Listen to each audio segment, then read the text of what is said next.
कर रहे हैं जो ईडी को कंट्रोल करती है, ईवीएम को कंट्रोल करती है। देखिए, पुरानी एक हिंदी में कहावत है, चोर की दाढ़ी में तिनका। अब जिसकी दाढ़ी ही तिनकों से भरी हो, उसको थानेदार में भी चोर नजर आता है। वो ये कह रहे हैं कि बीजेपी उगाही पार्टी है। तो मेरा पलटवार ये है कि ऐसी कौन सी उगाही कत्ती राहुल गांधी छोड़ गए हैं जो राजघराने में पैदा हुआ हो। रूबिका जी, 1,09,000 परिवारों के घर तो पिछले 5 साल में बने हैं। 4 लाख परिवारों को पहली बार जीवन में टॉयलेट मिला है। हाँ, 50 साल उनका खानदान रहा। अगर आप एक घर में टॉयलेट नहीं दे पाया था ये खानदान। पहला सीटी स्कैन का मशीन मोदी सरकार लाई, पहला डायलिसिस का सेंटर मोदी सरकार लाई, पहला ब्लड बैंक मोदी सरकार लाई। मुझे रहने को किसी ने जगह नहीं दी, मुझे सीमेंट के गोदाम के ऊपर एक कमरे में रहना पड़ा। लोगों को निर्वस्त्र किया गया है, गोलियां मारी गई हैं। हाँ, तो इसीलिए कह रही हूँ, उनकी परंपरा है देश को लूटने की। रस्सी चल गई पर ऐठन नहीं गया।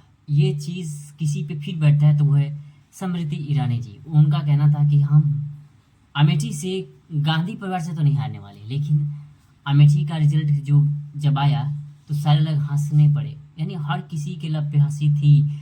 जो मुस्कुराना भूल गया था वो भी मुस्कुरा रहा था स्मृति ईरानी जी पे, क्योंकि इनको इतना जो आम हो गया था। वैसे ये जब रूबिका लियाकत जी से डिबेट में बैठी तो का बोली वो आगे तो वीडियो में देखा, लेकिन एक चीज़ कुछ वर्ड इनको मिला बोलने को। तो इन्होंने कहा कि जो राहुल जी हैं वो तो मर्यादाहीन है। जैसे राम मर्यादा पुरुष थे, वो मर्यादा में काम करते थे, लेकिन राहुल जी मर्यादा में काम नहीं करते। ये थोड़ा अजीब नहीं लगता है? आगे वीडियो में चलो भाई। तो मैं तो एक हिंदू के नाते इतना ही कहना चाहती हूँ कि आज तक जिसने मेरे धर्म को, मेरे आराध्य को ललकारा है, उसका क्या हश्र हुआ है। कोई रामायण, गीता, महाभारत पढ़ ले, उसको इस बात का अंदाजा हो जाएगा। तो मैं जानना चाहती हूँ कि प्रधानमंत्री मोदी ने इस देश में 4 शक्तियों का विशेष उल्लेख किया।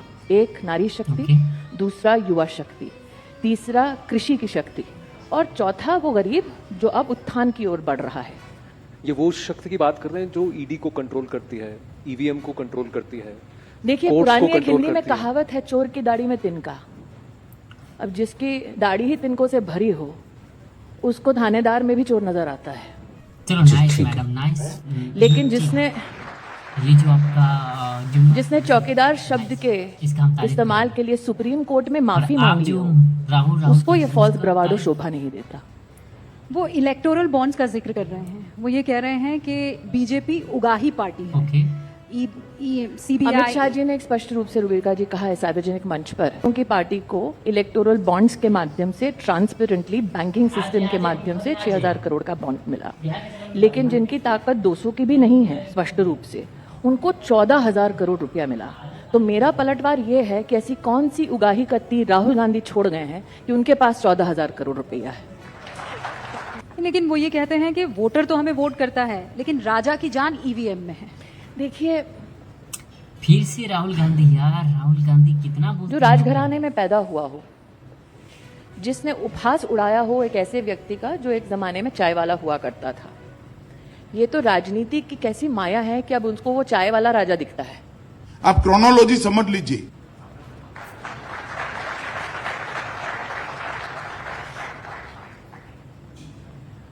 अब जितना मैंने राहुल गांधी को सार्वजनिक रूप से सुना है, कई चीजों में उन्होंने क्लैरिफिकेशन दी है। मैं एक क्लैरिफिकेशन बात मांगती हूं।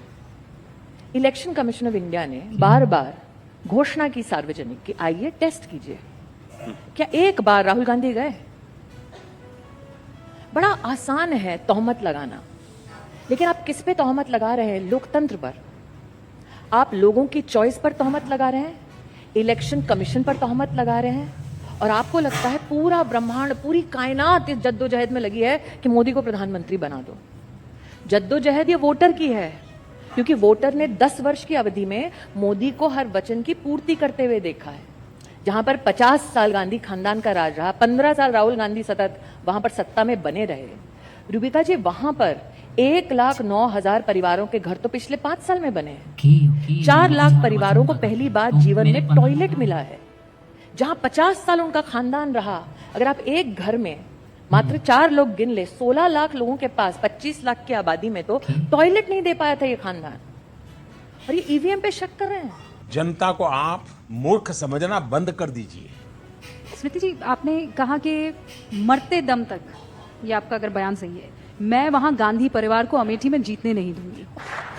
लेकिन ये ऐसी भावना क्यों? ये गुस्से की है, ये भावना बदले की इसलिए है, नहीं, ये मैं बिल्कुल- द्वेष की है। ऐसा है, मैं ऐसी भावना इसलिए हूँ रूबिका जी, अगर आपने 4 लाख गरीब औरतों को अंधेरे तलाशते हुए देखे कि वो खुले में शौच कर सके उस इलाके में जहाँ 50 साल इस खानदान ने राज किया हो, आपको भी उतना ही गुस्सा आएगा जितना कि मुझे। अगर आपने 3 लाख लोगों को घर में बिना स्वच्छ पानी के जीते देखा उस इलाके में जो प्रधानमंत्री चुन के देते थे, तो आपको भी कहीं ना कहीं ये मन में कोलाहल होता होगा जैसा मुझे होता है। अगर आपने 4 लाख लोगों को बिना छत के देखा हो, आप जानते हैं जहां 50 साल गांधी खानदान का राजा अपनी सत्ता जमा कर बैठे थे, वहां पर पहला सीटी स्कैन का मशीन मोदी सरकार लाई, पहला डायलिसिस का सेंटर मोदी सरकार लाई, पहला ब्लड बैंक मोदी सरकार लाई, पहला पासपोर्ट का ऑफिस मोदी सरकार लेके आई। मुझे क्रेडिट नहीं चाहिए। ये एक ब्लड बैंक नहीं बना पाए वहां। क्यों नहीं बना पाए? इच्छा नहीं थी, क्योंकि जब तक लोग इनके सामने गिड़गिड़ाते नहीं तब तक इनको वोट मिलता नहीं। आप कल्पना कर सकती हैं, ये ऐसा खानदान है, इनकी राजनीति ऐसी है कि गरीब को इन मूलभूत सेवाओं से वंचित रखो। ताकत थी, साधन था, प्रोसेस में, पॉलिसी में इनका सहयोग था, चाहते तो कर सकते थे, जानबूझकर नहीं किया। मुझे रहने को किसी ने जगह नहीं दी, मुझे सीमेंट के गोदाम के ऊपर एक कमरे में रहना पड़ा। इतना खौफ था उस खानदान का। लोगों को निर्वस्त्र किया गया है, गोलियां मारी गई हैं। आप इतिहास उठाकर देख लीजिए, गोली चली है भाई साहब। वहां 1,20,000 घरों में तो पहली बार बिजली मोदी ने दी है।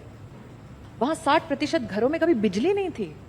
हाँ, तो वो क्या अटल आप- जी की कविता है ना, हार नहीं मानूंगा, रार नहीं ठानूंगा, काल के कपाल पर लिखता हूँ, मिटाता हूँ, गीत नया गाता हूँ।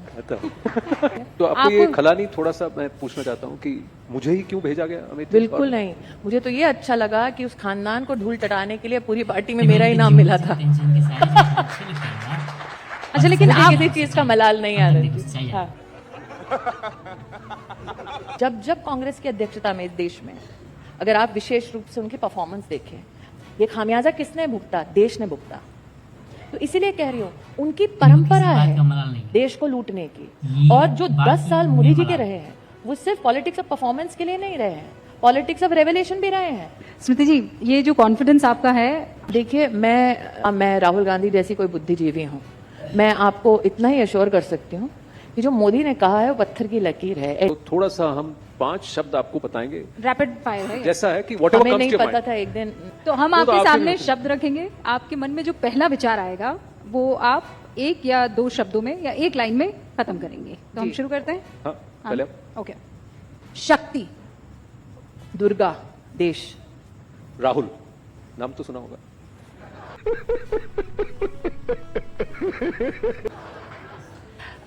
अगर आप वो शब्द कहें तो मर्यादा विहीन, मोदी, शक्ति के उपासक।